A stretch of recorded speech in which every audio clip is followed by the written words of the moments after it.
Hello friends, welcome to the channel solution.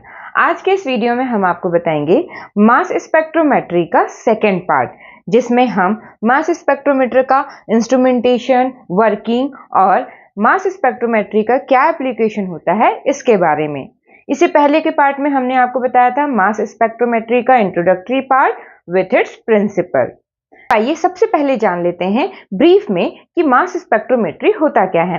Mass spectrometry एक analytical method है, analytical technique है, जिसमें हम सैंपल में प्रेजेंट कोई भी केमिकल कंपाउंड, ऑर्गेनिक हो या इनऑर्गेनिक हो, उसकी हम एनालिसिस कर सकते हैं। मीन्स उन केमिकल कंपाउंड के स्ट्रक्चर को हम डिटरमाइन कर सकते हैं, उसके मॉलिक्यूलर वेट को हम पता लगा सकते हैं, क्वालिटेटिव और क्वांटिटेटिव एनालिसिस कर सकते हैं। मीन्स अगर कोई अननोन कंपाउंड है उसको आइडेंटिफाई कर सकते हैं कि वो क्या है, और अगर कोई नोन कंपाउंड है तो वो कितने अमाउंट में प्रेजेंट है वो भी हम डिटरमाइन कर सकते हैं। उसकी केमिकल प्रॉपर्टीज के बारे में हम पता लगा सकते हैं। तो किस तरीके से मास स्पेक्ट्रोमेट्री के थ्रू उस केमिकल कंपाउंड की एनालिसिस होती है। तो मास स्पेक्ट्रोमेट्री में क्या होता है, मास टू चार्ज रेशियो को मेजर किया जाता है। मीन्स उस केमिकल कंपाउंड का फ्रेगमेंटेशन किया जाता है, मीन्स इसको ब्रेक डाउन किया जाता है into the different fragment ions, और उन फ्रेगमेंट्स आयन के जो डिफरेंट मासेस होते हैं, मास टू चार्ज रेशियो होता है।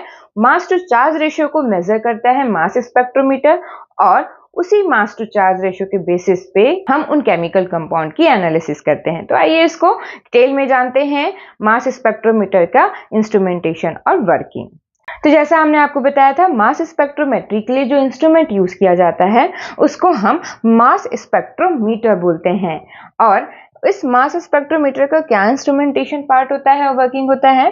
तो सबसे पहले जो हम सैंपल लेते हैं, इस सैंपल में जो प्रेजेंट केमिकल कंपाउंड है जिसकी एनालिसिस करनी है, मीन्स जो एनालाइट है, तो उस सैंपल को इनलेट सिस्टम में इंट्रोड्यूस किया जाता है। अब ये इनलेट सिस्टम क्या है, ये सैंपल हैंडलिंग सिस्टम होता है। मीन्स यहाँ पे डिफरेंट टाइप्स के जो सैंपल्स हैं उनको हैंडल किया जाता है और उसको कन्वर्ट किया जाता है इनटू द वेपराइज फॉर्म।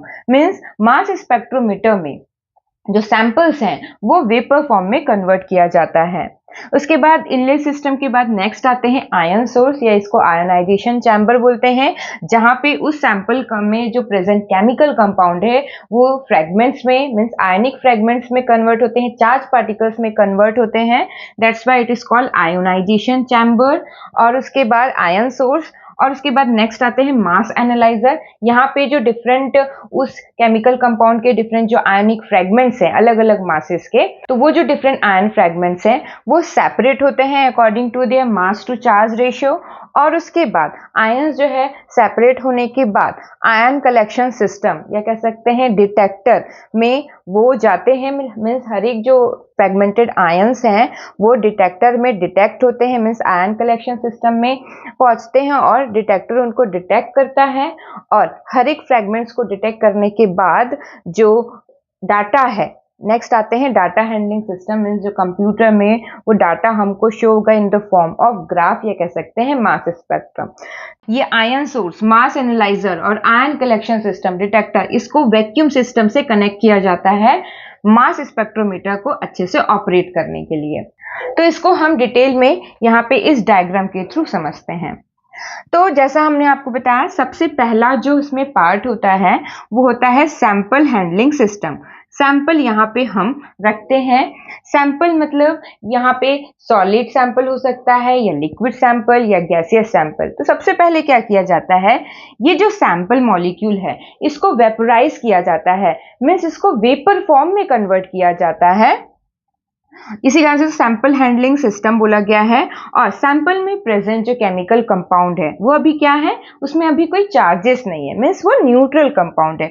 तो ये जो न्यूट्रल मॉलिक्यूल्स है वेपर फॉर्म में कन्वर्ट करने के बाद नेक्स्ट क्या किया जाता है, सैंपल हैंडलिंग सिस्टम से फिर वो कहाँ जाता है, इनटू द आयोनाइजेशन चैम्बर, या कह सकते हैं आयन सोर्स में जाता है।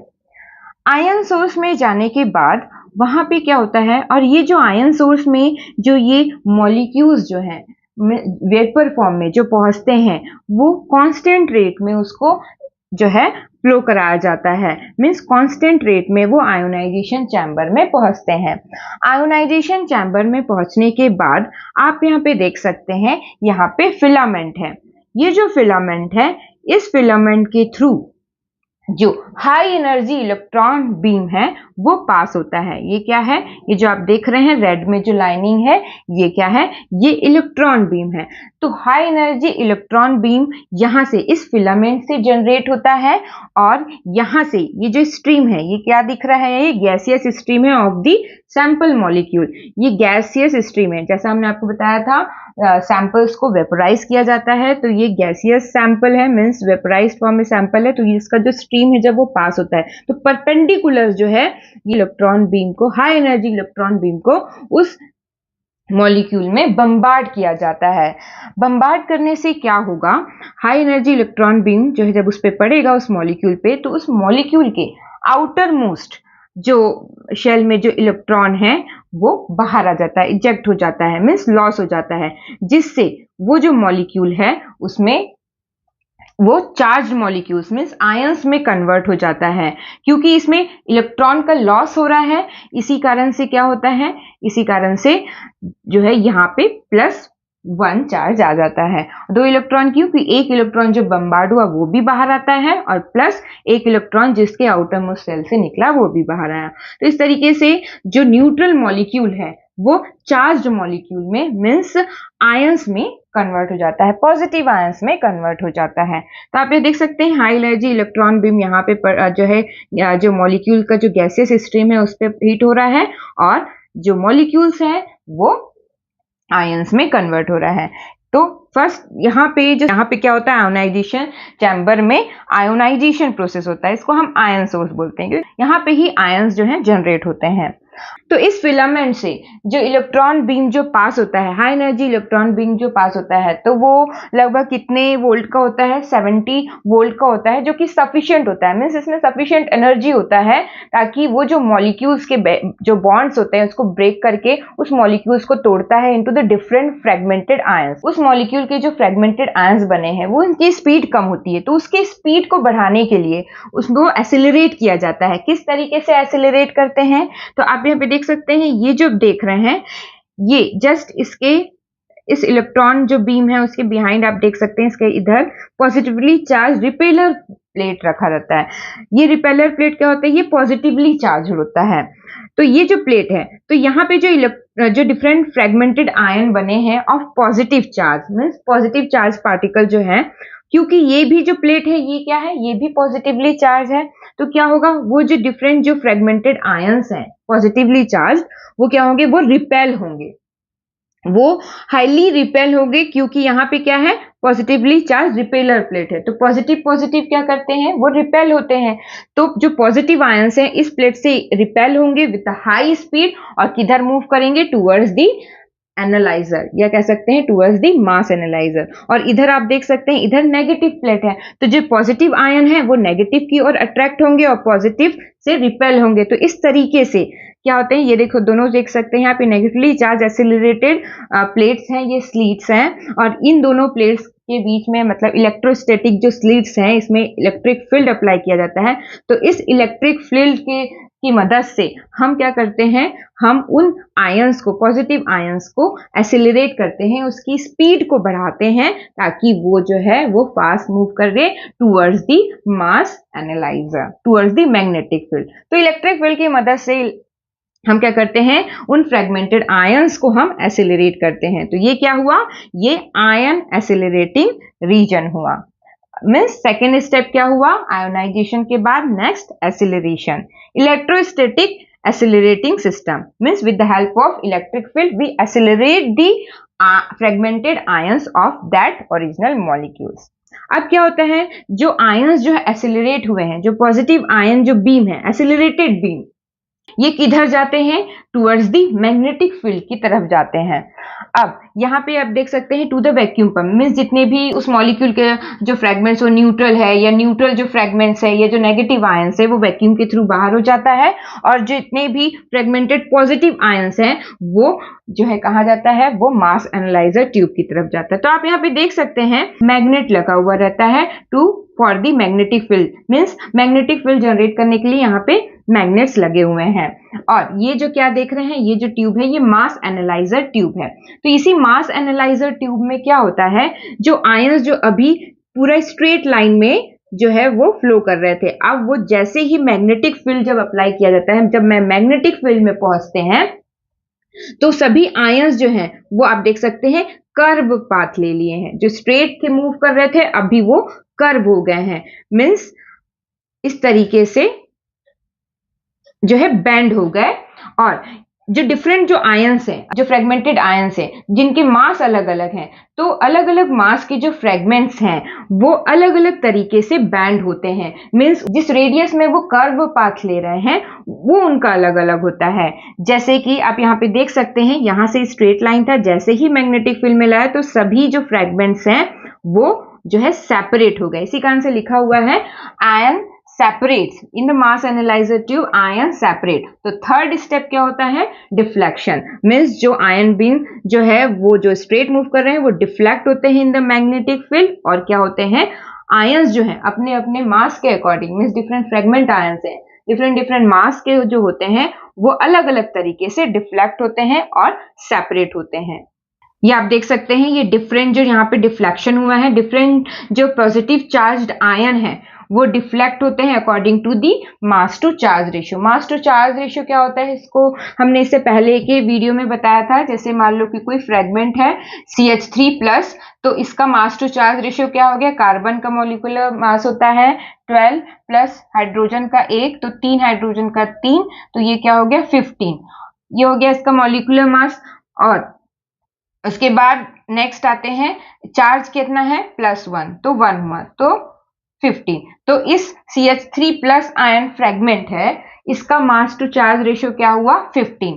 तो इस तरीके से जो है डिफरेंट जो आयन फ्रेगमेंट्स हैं उसके अलग अलग जो मास टू चार्ज रेशियो जो होते हैं, तो उसके अकॉर्डिंग वो जो है डिफ्लेक्ट करते हैं, उसके अकॉर्डिंग वो कर्व पाथ लेते हैं।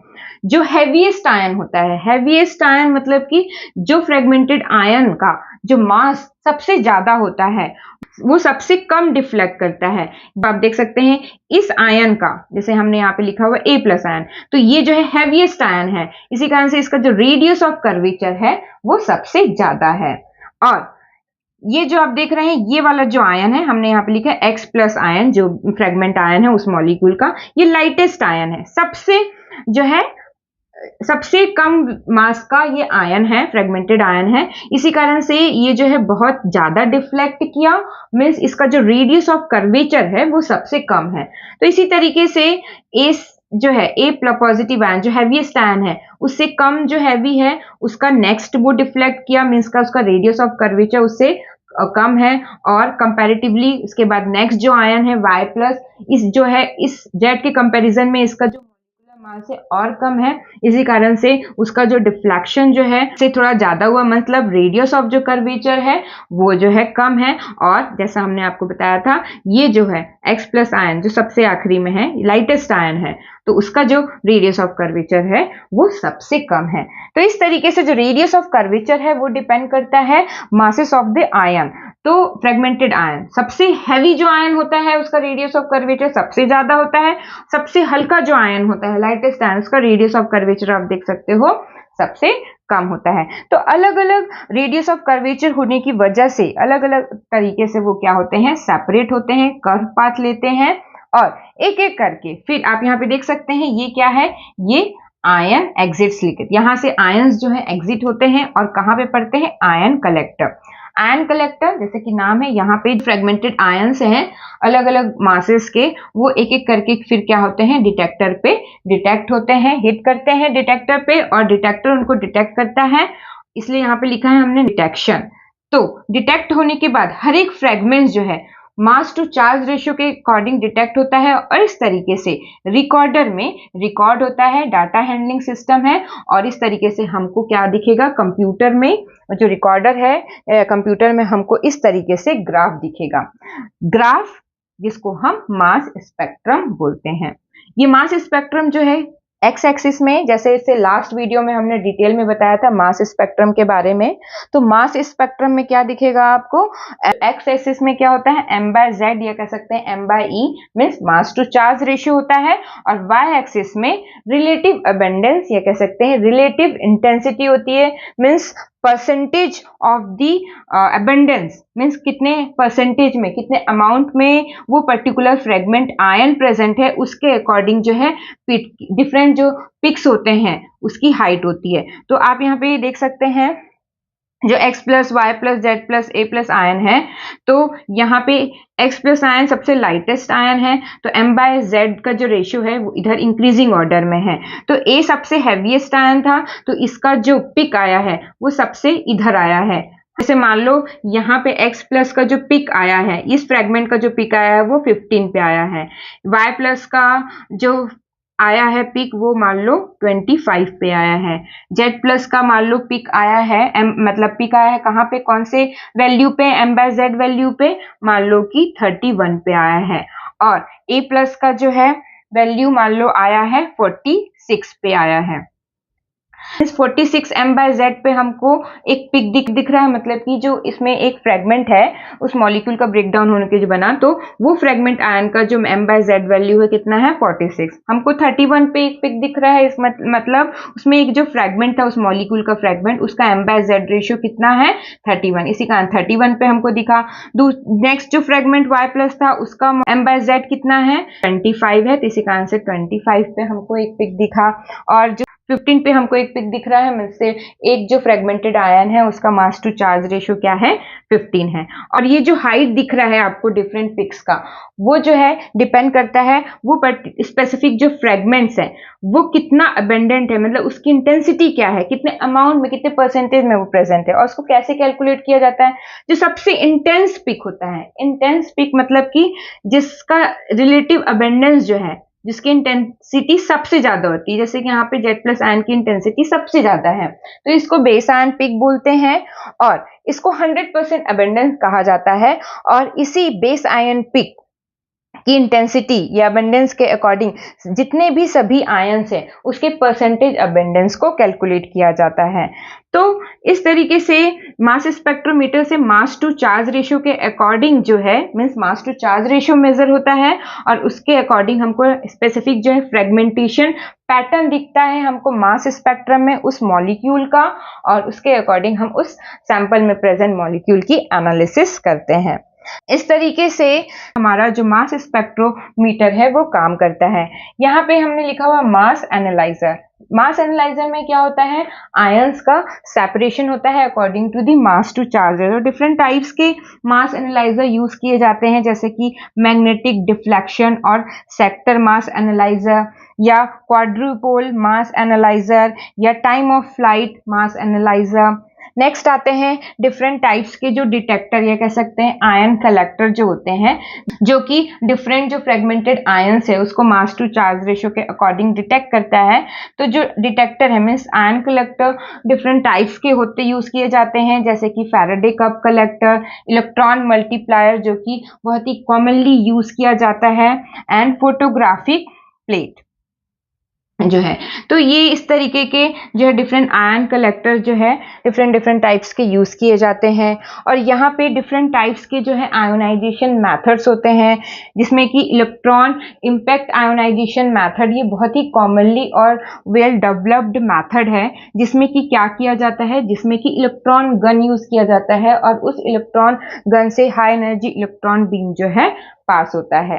अगर हमको डिफरेंट फ्रेगमेंटेड आयंस लेना है ताकि हमको उस पर्टिकुलर केमिकल कंपाउंड को आइडेंटिफाई करना है कि वो क्या है, तो हमको फ्रेगमेंटेशन पैटर्न चाहिए होता है और स्पेसिफिक कैरेक्टरिस्टिक फ्रेगमेंटेशन पैटर्न के अकॉर्डिंग हम उस अननोन कंपाउंड को आइडेंटिफाई करते हैं। तो हमको हाई एनर्जी इलेक्ट्रॉन बीम की जरूरत होती है, जैसा हमने आपको बताया 70 वोल्ट। और अगर हमको सिर्फ जो है मॉलिक्यूलर वेट डिटरमाइन करना है, सिर्फ हमको मॉलिक्यूलर आयन पिक चाहिए। मॉलिक्यूलर आयन पिक मतलब कि क्या होता है, जब वो मॉलिक्यूल जो है एक सिंगल इलेक्ट्रॉन को लॉस करता है तो वो M plus means molecular ion radical में वो कन्वर्ट होता है, M प्लस में कन्वर्ट हो जाता है, और उस मॉलिक्यूलर आयन की वजह से जो पिक आता है उसको हम बोलते हैं मॉलिक्यूलर आयन पिक। उसके अकॉर्डिंग हम उस केमिकल कंपाउंड के मॉलिक्यूलर वेट को डिटरमाइन करते हैं। इसके बाद नेक्स्ट जानते हैं मास स्पेक्ट्रोमीटर का एप्लीकेशन क्या होता है। नेक्स्ट आते हैं application of mass spectrometry. Mass spectrometry को वाइडली यूज़ किया जाता है नेचुरल प्रोडक्ट के एनालिसिस के लिए। तो क्या क्या एप्लीकेशंस होते हैं? Molecular weight determination means different जो एनालिटिकल मेथड होते हैं उसमें से mass spectrometry one of the best method होता है मॉलिक्यूलर वेट को एक्यूरेटली डिटरमाइन करने के लिए। अप टू 4 डेसिमल प्लेसेस तक जो है हाई रिजोल्यूशन मास स्पेक्ट्रोमीटर जो है उसको डिटरमाइन कर सकता है मॉलिक्यूलर वेट को। और जो पिक आता है, जो सबसे highest mass to charge ratio पे आता है, वो रिवील करता है the molecular mass accurately. Next qualitative analysis means unknown compound को आइडेंटिफाई कर सकते हैं, पता लगा सकते हैं वो क्या है। आइसोटोपिक कंपोजिशन को डिटरमाइन कर सकते हैं of the element in a compound. Next quantitative analysis means किसी भी सैंपल में उस नोन कंपाउंड, जिस कंपाउंड को हम जानते हैं कि क्या है, तो कितने अमाउंट में प्रेजेंट है उसको हम पता लगा सकते हैं। स्ट्रक्चर एलुसिडेशन मीन्स मॉलिक्यूलर स्ट्रक्चर हम डिटरमाइन कर सकते हैं, किस तरीके से अगर उस पर्टिकुलर जो मॉलिक्यूल्स है उसका जो फ्रेगमेंटेशन पैटर्न है, मीन्स जो मास स्पेक्ट्रम में जो फ्रेगमेंटेशन पैटर्न आया है डिफरेंट फ्रेगमेंट्स का, तो उस फ्रेगमेंटेशन पैटर्न के अकॉर्डिंग जो पिक मैचिंग करके percentage abundance of the isotope. तो स्ट्रक्चर एलुसिडेशन के लिए high resolution mass spectrometer and tandem mass spectrometer जो है वैल्यूएबल होता है। नेक्स्ट जो hyphenated technique means gas chromatography link with the mass spectrometer. इसकी लिमिटेड एप्लीकेबिलिटी होती है, means limited to the gases और द वोलेटाइल कंपाउंड जिसका लो मॉलिक्यूलर वेट होता है और जो हाई थर्मल स्टेबिलिटी होती है तो उनके लिए। लेकिन LCMS means liquid chromatography mass spectrometer जो है ब्रॉड एप्लीकेबिलिटी होती है structure elucidation of the natural product, means natural product के स्ट्रक्चर एलुसिडेशन के लिए। नेक्स्ट आते हैं मेटाबॉलिक प्रोफाइलिंग, मतलब कि जो मेटाबोलाइट्स हैं जो कि नेचुरल प्रोडक्ट्स में प्रेजेंट हैं उसको कैरेक्टराइज कर सकता है। उसकी प्रोफाइलिंग मीन्स हम डिटेक्ट कर सकते हैं, क्वांटिफाई कर सकते हैं मेटाबोलाइट्स को, मेटाबॉलिक पाथवे को स्टडी कर सकते हैं, biochemical transformation, metabolic response to the environmental changes और स्ट्रेस की वजह से जो मेटाबॉलिक रिस्पॉन्स हो रहा है तो उसको हम जो है डिटेक्ट कर सकते हैं। और बायोएक्टिव कंपाउंड को आइडेंटिफाई कर सकते हैं नेचुरल प्रोडक्ट्स में जो कि फार्मास्यूटिकल, एग्रीकल्चर, थेरेप्यूटिक एप्लीकेशंस होते हैं, जिनके किस तरीके से जो फ्रेगमेंटेशन पैटर्न है और मास स्पेक्ट्रा को जो रेफरेंस कंपाउंड है उसके कंपेयर करके।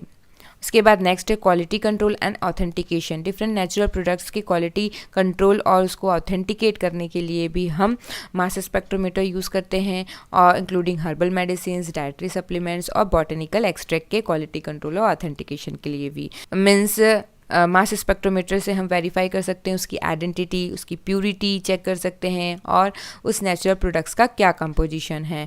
एडल्टरेंट्स मीन्स मिलावट को डिटेक्ट कर सकते हैं, कंटेमिनेंट्स और सब्सटीट्यूएंट्स, इस तरीके से। नेक्स्ट आते हैं प्योरिटी डिटेक्शन। तो इम्प्योरिटीज़ डिटेक्ट करने के लिए one of the best method है, पार्ट्स पर मिलियन में इम्प्योरिटीज़ को डिटेक्ट करता है पॉसिबल। और इसके बाद next phytochemical analysis means plant के अंदर जो केमिकल्स पाए जाते हैं उसकी एनालिसिस के लिए, मीन्स फाइटोकेमिकल प्रोफाइलिंग के लिए, अल्कलॉइड्स, ग्लाइकोसाइड, फ्लावोनॉइड्स, टर्पिनॉइड्स को इन्वेस्टिगेट करने के लिए। एंड नेक्स्ट आते हैं, जैसा हमने आपको बताया, mass spectrometry powerful analytical technique है, डिफरेंट फील्ड में इसको यूज़ करते हैं, आइडेंटिफिकेशन, क्वांटिफिकेशन और कैरेक्टराइजेशन ऑफ द मॉलिक्यूल्स। किस बेसिस पे? Based on the mass to charge ratio. तो इसके अलावा और भी अदर एप्लीकेशन जैसे कि प्रोटियोनोमिक्स में। प्रोटियोनोमिक्स मतलब कि प्रोटीन्स की स्टडीज़ को आइडेंटिफाई करना, उसको क्वान्टिफाई करना, इन द कॉम्प्लेक्स बायोलॉजिकल जो सैम्पल्स होते हैं उसमें प्रोटीन का स्ट्रक्चर एनालाइज करना और पोस्ट ट्रांसलेशन जो मॉडिफिकेशन हो रहे हैं उसके बारे में पता लगाना, प्रोटीन का जो इंटरेक्शन हो रहा है, इस तरीके से। मेटाबोलिमिक्स क्या होते हैं? मेटाबोलिमिक्स मतलब कि जो स्मॉल मॉलिक्यूल्स होते हैं, मतलब जो मेटाबोलाइट्स होते हैं जो बायोलॉजिकल सैंपल्स में प्रेजेंट है उसके बारे में स्टडी करना, मेटाबॉलिक पाथवे को समझने के लिए, और जो डिसीज़ में जो बायोमार्कर्स हैं उसको आइडेंटिफाई करने के लिए, और ड्रग मेटाबॉलिज्म को मॉनिटर करने के लिए भी हम मास स्पेक्ट्रोमीटर यूज़ कर सकते हैं। फार्मास्यूटिकल एनालिसिस के लिए, मीन्स फार्मास्यूटिकल एनालिसिस में drug discovery, development, quality control इसके लिए यूज़ किया जाता है, प्यूरिटी, स्टेबिलिटी और ड्रग्स के स्ट्रक्चर को डिटरमाइन करने के लिए। इसके अलावा इम्प्योरिटीज़ को भी डिटेक्ट करने के लिए फार्मास्यूटिकल फार्मुलेशन में, और मेटाबोलाइट्स को भी। एनवायरमेंटल एनालिसिस मीन्स पॉल्यूटेंट्स को मॉनिटर करने के लिए, या pesticides and contaminants in air, water and soil और इवन फूड सैंपल्स में भी। इसके बाद नेक्स्ट फॉरेंसिक साइंस में भी इसको यूज़ किया जाता है for analysing the trace evidence. Trace जो एविडेंस है उसको एनालाइज करने के लिए, जैसे कि ड्रग्स हैं, एक्सप्लोजिव्स हैं, टॉक्सिन्स हैं, बायोलॉजिकल फ्लूइड्स हैं, कोई क्रिमिनल इन्वेस्टिगेशन में इस तरीके से trace evidence of this thing तो हम मास स्पेक्ट्रोमेट्री से एनालाइज कर सकते हैं। नेक्स्ट है फूड और बेवरेज इंडस्ट्री में भी यूज़ किया जाता है क्वालिटी कंट्रोल, ऑथेंटिकेशन और सेफ्टी टेस्टिंग के लिए। मीन्स उसमें कंटेमिनेंट डिटेक्ट कर सकते हैं, एडिटिव्स और पेस्टिसाइड्स, एडल्टरेंट्स, ये सारी चीज़ों को हम डिटेक्ट कर सकते हैं। इसके बाद नेक्स्ट है क्लिनिकल डायग्नोसिस के लिए, ताकि हम जो बायोमार्कर्स हैं, जो हार्मोन्स हैं, मेटाबोलाइट्स हैं, थेरेपेटिक जो ड्रग्स है, बायोलॉजिकल सैंपल्स में मीन्स ब्लड में, यूरिन में, जो टिश्यूज़ में, तो उसमें इसको एनालाइज कर सकते हैं इन बायोमार्कर्स, हार्मोन्स, मेटाबोलाइट्स को डायग्नोसिस करने के लिए। पेट्रोलियम एंड पेट्रोकेमिकल एनालिसिस में भी यूज़ किया जाता है। क्रूड ऑयल, पेट्रोलियम प्रोडक्ट्स और environmental sample related to oil spill, तो उसको एनालाइज करने के लिए जो है यूज़ किया जाता है। मटेरियल साइंस में surface composition, elemental composition, molecular structure of the material, material characterisation, quality control, ये सब चीज़ों के लिए भी यूज़ किया जाता है। तो इस तरीके से मास स्पेक्ट्रोमेट्री को डिफरेंट फील्ड में यूज़ किया जाता है फॉर दी एनालिटिकल पर्पस। तो ये हो गया मास स्पेक्ट्रोमेट्री के बारे में। Thank you very much for watching this video.